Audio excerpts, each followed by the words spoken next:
Welcome. My name is Robert Tasker, and I'm your Editor-in-Chief of Pediatric Critical Care Medicine.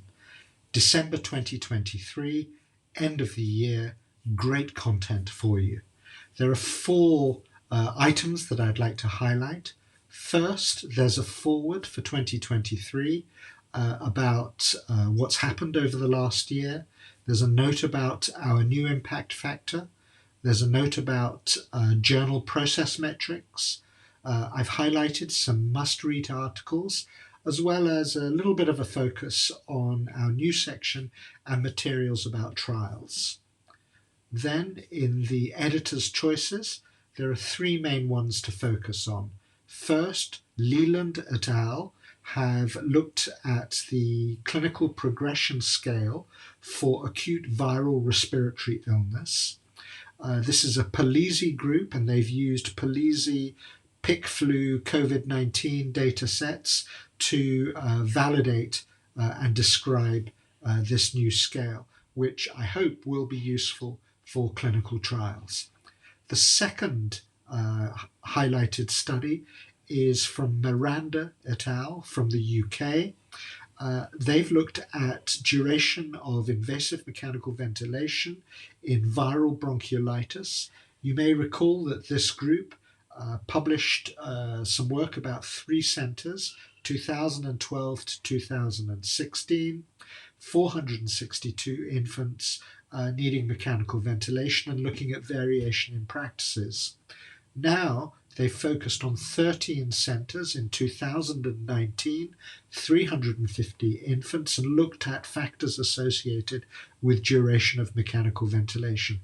Hopefully this will then move on to a new randomized controlled trial, and perhaps even considering using the clinical progression scale described by Leland et al. And then the third paper in the editor's choice section is by Price et al. And this looks at parents of patients on the PICU and the parents' early childhood experiences and their experience of PTSD post-PICU. 145 parents, well worth a read. There's a good editorial by Gillian Colville, a psychologist that has worked with us for a number of years. And then lastly, I've got a sort of combined highlighted choice as well as PCCM connections. And this is an important study from the Latin American PICU organization called SLASIP by Camposmino et al. 41 PICUs in 13 Latin American countries.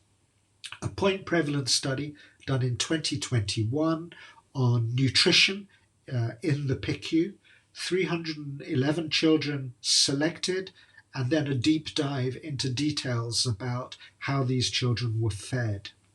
And we use that article in the PCCM connections to cover topics like what is happening worldwide in nutrition in the PICU, what about fellowship education about nutrition in the PICU, what are the new techniques for enteral feeding in the PICU, what about non-invasive ventilation and feeding?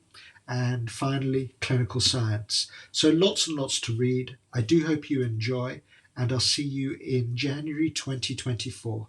Thank you very much.